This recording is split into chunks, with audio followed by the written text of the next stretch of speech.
Hey everybody, what is going on? Hexlex here. Got another Master Duel video for you. It's time for another edition of This Week in Master Duel. This is our news series in which we cover all of the most recent happenings in the game.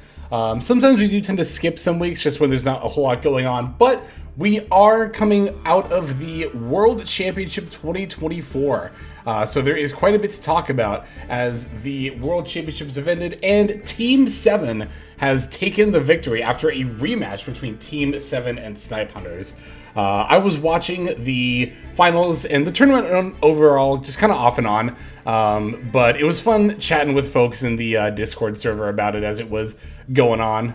Very, very fun stuff, but one thing that I did do is on the Patreon, I made a video where we're talking about the deck lists from the World Championships, all the ones that the different teams are using. Which, by the way, for those who don't know, over on Patreon, I actually upload daily content over there that's all entirely exclusive, full-length content. It's basically its own kind of separate YouTube channel that's uploading its own stuff. So if you want some more content, definitely go ahead and check out the Patreon link in the description below. But anyway, I didn't even really realize until after I had made that video that there was a little bit of a controversy, so to speak, about how those deck lists were obtained and then put on Master Duel Meta.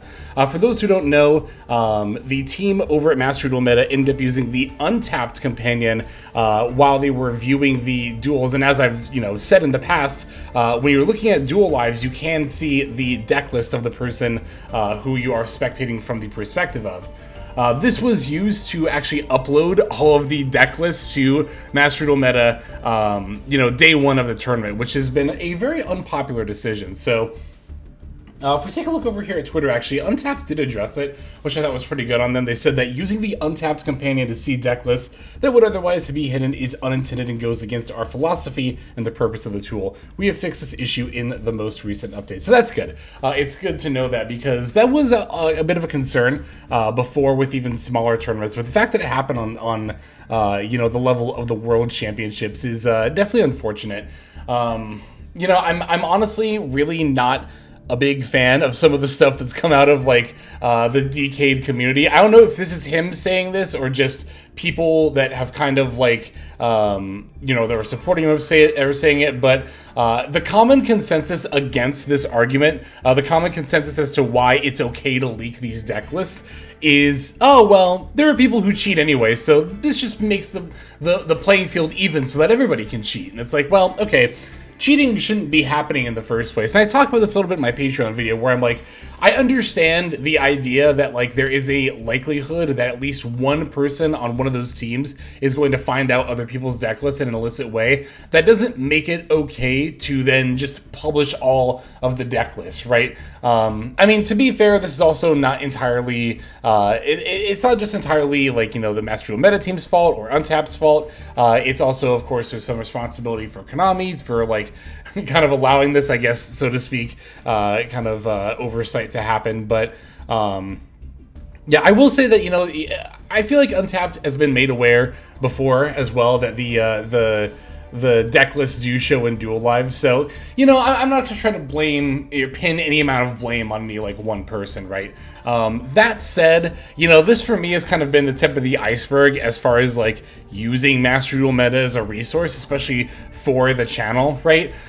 As time has gone on, when it comes to looking at the meta game, the Untapped tier list, which we'll talk about this in a little bit too, the Untapped tier list is always going to be better data than what's available on Master Duel Meta, because Master Duel Meta has a few hundred, maybe 1,000 games per season that are all manually submitted by people, whereas this is combing over hundreds of thousands of games. It's just much more concise and precise data, as opposed to people just submitting what they think is cool. There's also no verification when it comes to submitting that data to Master Duel Meta. You can definitely just soar to Master 1 with Ubel and then just post with a rogue deck list and say that you did it, and there's no checks or verification in that regard. Whereas, for the Untapped tier list, obviously it's automatically gathering that data when you play with the deck. So I don't know, for me, the only really unique thing I guess that Master Duel Meta has been offering for me up till this point is like the results of community tournaments, and in my off time I'll certainly probably be browsing, you know, those and taking a look at them. But as far as using Master Duel Meta for content on the channel, I think I'm just gonna be done following this whole Worlds debacle. It's definitely, again, the tip of the iceberg. I've had other issues, honestly, with Master Duel Meta and the way it presents data, and I'm not gonna lie, the community too has not always been the kindest to me or other content creators, so it's not really that big of a deal for me to part ways, so to speak. But anyway, we actually have even bigger news to talk about. I just kind of want to get that out of the way while I was thinking about it. But we did get a ban list now, and we also, on top of the ban list, got our next selection back. Now, what I was going to say about the ban list is, it's not a big one. It's only 3 cards, and there are no cards being hit. There are only cards coming off of the list, right? So let's go ahead and pop up to notifications here, and we'll start by taking a look at that. And then we'll talk about some of the other stuff that's been talked about, or it been in the notification tab recently. But here's the upcoming Forbidden Limited List update going live in just a couple of days. We do usually get much more notice for this, but given that the list is so long, or not it's not long, the opposite, in fact, given that the list is so short, and that the, there's no cards getting hit, again, no cards getting banned, only cards coming off, I understand why they're putting it out with such short notice. Ooh, sorry, I had to take a sip of water there. Anyway. So, let's talk about this 3-card list. It's actually pretty impactful, despite only being 3 cards. And in fact, I'm probably going to talk about the least impactful hit first, or unhit rather, and that's Saryuja Skull Dread to 3. I don't really think this is going to impact much of anything. To be fair, Saryuja Skull Dread is kind of one of those cards that whenever you see it, you know your opponent's up to some bullshit, but I don't think there's any currently legal FTK decks that, like, get way more consistent or broken by this, and I don't think it enables anything new. Now, granted, those decks that are able to summon Saryuja Skull Dread might loop a little bit longer and summon multiple copies, but that's not really that much outside the scope of things they're already doing. I don't think this will have much, if any, impact. But the other 2 unlimits are actually pretty massive. So, first one, from 0 to 1, cards to be limited, White Dragon Wyvern Burster. Woohoo! This was on my ban list wish list. So it's nice to see at least one of those things on there. Wyvern Burster going from 0 to 1. This means that Dragon Link is back on the menu. Now, to be fair, Dragon Link already was a very valid deck, but this definitely will greatly boost the deck's strength. It'll also, even more than boosting its strength, I think, will boost its popularity. Again, I have to stress that we've seen Dragon Link topping tournaments and hitting Master 1, you know, already even before this unlimit, right? Or this ban. So it's not like the deck was dead and this is what's bringing it back, but this is going to definitely put a lot of attention back on the deck. And again, a fair bit of power as well. I know I, for one, am going to be one of probably very many people who's playing Dragon Link. Like as soon as this list goes live. I'm actually very, very excited for that. Our other unlimit, which was very unexpected, is Bestial Druid Swarm, going from 1 to 3. So I actually kind of understand there are some people who are like, why Druid Swarm before Saronir? But I think that Konami definitely has its eye on Branded's power level. That's certainly true in the TCG, where they just limited Branded Fusion, which was, in my opinion, completely the wrong hit. I'm really, really hoping that on the next ban list, Konami does finally hit Sanctifier. They've shown in the past that they are willing to go after that line of play by hitting Ido and Gimmick Puppet, but the World Championships have definitely shown us. By the way, there are so many people who, like, even in my ban list wish video, even that late, are still, like, defending Sanctifier as, like, no. Its primary purpose isn't locking, it's more for making interactive play. Yeah, let's go ahead and take a look at the World Championship deck list, where we not only saw multiple branded decks on a Sanctifier lock, but non-branded decks splashing Sanctifier just to lock. We can all admit, I think, by this point that it's too much. Now, again, I've seen people make the argument that, like, no, it's Anaconda's fault that, you know, those other decks can lock. That's what should get banned. And it's like, well, No, like, it's still Sanctifier's fault. Sanctifier is still the one doing the locking. As I've said before, if anything, I think it's kind of cool that Vert Anaconda lets you go into a branded engine in like so many different decks, and I would not have a problem if any of these decks splashing the Vert into like a branded package were doing so to go into a Mirror Jade. I think that's fine. I even think that's cool. That's the kind of thing I like about Yu-Gi-Oh! Deck building. But Sanctifier out here creating non-games is definitely not it. Not it at all. So hopefully that card's gonna go. Again, I think it's at least somewhat on Konami's radar, so I'm keeping my fingers crossed. But again, it makes sense why this list is so small. I've seen people kind of complain about it, like, oh, Worlds is over, so why didn't they have this huge list that hit Seikai and Yubel? And I think a list like that, if we get one, is gonna be coming on the next ban list. I think the next ban list will be more of a bigger one, because they do tend to put out bigger ban lists following stuff like Duelist Cups and major tournaments like Worlds. Speaking of Duelist Cups, we do still have one this season, which I think is another reason why it makes sense to me why they didn't, start hitting a bunch of cards here. But I could see that happening in the future. We'll have to see how things end up panning out as far as that goes. Again, I'm still really crossing my fingers for that Sanctifier ban. That's my like major ask right now. That would really, really help the format, in my opinion. So. All right, got quite a few other things to talk about. As I mentioned before, our World Championship 2024 team is in fact Team 7, Ryan, Jesse Cotton, and Ray. So again, congrats to them. Very, very well played on everyone's part, honestly, but especially, of course, theirs as well. And we have not one but two selection packs coming. They will be available on the 11th, presumably the same time that the, the ban list goes live. So additional packs, Advances of Great Forces. This will be our selection pack with new cards. So our featured theme intro, new archetype to the game is going to be Ragna Rika. Ragna Rika being a earth insect, well, I don't know if they're all earth, but definitely insect, plant, and reptile focused archetype. And we'll have to see how much impact it has. From what I can tell in like paper play, it didn't seem to see like too much play, even in like Plant Link style decks. But maybe it does greatly increase the ceiling, and I'm just not aware of it, or just didn't find the right list or tournaments using them. But I still think it's a pretty interesting archetype. So that's our new archetype. The archetypes that are getting some more support, there's actually quite a few of them here. We have Ancient Gear, as well as Lightsworn. On top of that, we have Gen X and Aeromage. So as far as this pack goes, just seeing the 5 ultra rares that are like on display here, this one for me personally is probably going to be a bit of a skip, and I definitely think that I'm not the only one who feels that way. I've definitely seen other people kind of share that sentiment. Not to say that all of these cards or this wave of support for these decks are bad. I think they're all actually quite decent, but I gotta be honest, I really, with the exception of maybe Aeromage and possibly Ragnarika stuff, I really don't think that any of these archetypes are going to be elevated into like a large amount of competitive viability, right? Like, when it comes to decks like Ancient Gear, like Lightsworn and Gen X, these decks, which I would call like lower rogue, maybe even casual for some of them, might become like, higher on the end of lower rogue or maybe middle rogue. But even though Master Duel is its own format, you can often look to paper play to see how good a deck is going to be in Master Duel. And alas, this wave of support for these decks didn't really end up making that big of a splash.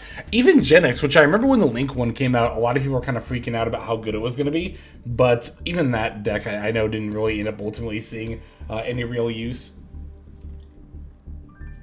So I personally, like I said before, I'm probably going to skip on this pack. I'm probably not going to open any of it myself, but I think I might still do a video like going through the pack and describing, or at least showing how many copies of each you'd want if you're building that respective deck, and do that whole thing. We'll see when it comes out. But there is actually another pack coming out, an additional pack, Aim for the Stars. Elite cards like Borland Dragon and Bestial Dissipator are available again in a new selection. Reach the top with help of new partners. So it's another reprint pack, which traditionally these have not been too bad. It's kind of cool that we're getting another one. I wonder, I kind of have this theory, right? Because if we look at the shop right now, we got a reprint pack kind of seemingly randomly. It was the Xyz Explosion pack. I mean, it wasn't the most random. There was an Xyz Duelist Cup at that time, but I kind of can't help but wonder if they're trying to, like, continuously keep reprint packs in rotation in the shop.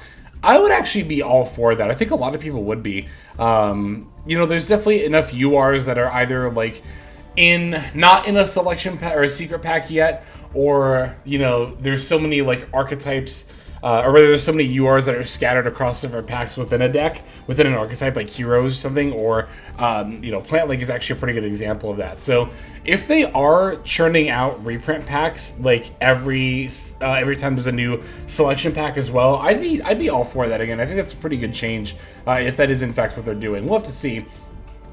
But I might actually end up opening this. Like, I actually don't own any transaction rollbacks, if you can believe it. Still have not used that card in anything. And I've always had a bit of a passing interest in Plant Link. So, you know, if there ends up being some more relevant stuff for me, I might actually end up opening this. But we'll have to see when we get the full pack list. I mean, same is true of the new selection pack, right? I mean, there could be something in here that's not talked about that could make me want to open it. But I don't know. If these are the main archetypes being shown, I'm a little bit doubtful, to be totally honest. Okay, so that's pretty much all of the in-game news, right? We talked about, the ban list, we talked about the selection packs, we talked about the World Championships. So I am going to, as I touched upon before, let's pop on over to Master Duel Meta and talk about the, not Master Duel Meta, not that one, not that one. Let's pop on over to Untapped and talk about the meta in Master Duel. I'm gonna have to say that. The meta in Master Duel. Which, honestly, the tier list here really hasn't changed much since the latest selection pack with Voiceless. That's what the current meta means. If you hover over it, it'll show the date. So, yeah, I mean, this is going on a little over a month by this point of this meta. And, yeah, things do seem to have settled pretty well. Yeah, Voiceless does have the highest win rate, but it's not really by that much. And the popularity of the deck has started to drop off a little bit. That said, I do think Voiceless is still a perfectly fine deck. Quite good. Sprite still in the top 5. Love to see that. Always do. But of course, as always, ever as popularity goes down, the correlation of win rate tends to, like, change. Like, you know, Monadium, for example, only has an 0.9% win rate. So it's really, or popularity rating. Not win rate. Geez, that'd be horrible. Only that low of a popularity rating. So although it has quite a high win rate, that doesn't necessarily mean it's a better deck than, like, you know, branded or tier or something. It just means that less people are playing it, therefore the people who are playing it are more likely to be experts. So I will say I am surprised that Yubel's popularity rating is still as high as it is.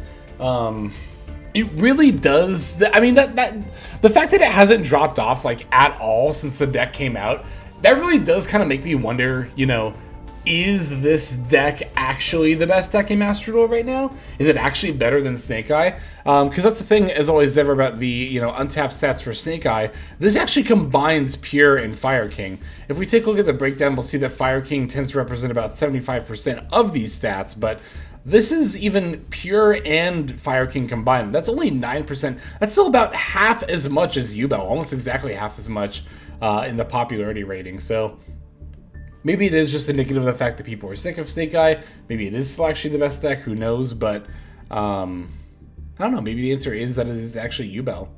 But overall, I will still maintain that we're in a pretty diverse meta. And I don't think that's really that outlandish to say. I mean, you look at how many different decks are, like, at the 50% win rate or above margin here, right? And even the ones that are just below 50%, like, these are not horrible decks, of course.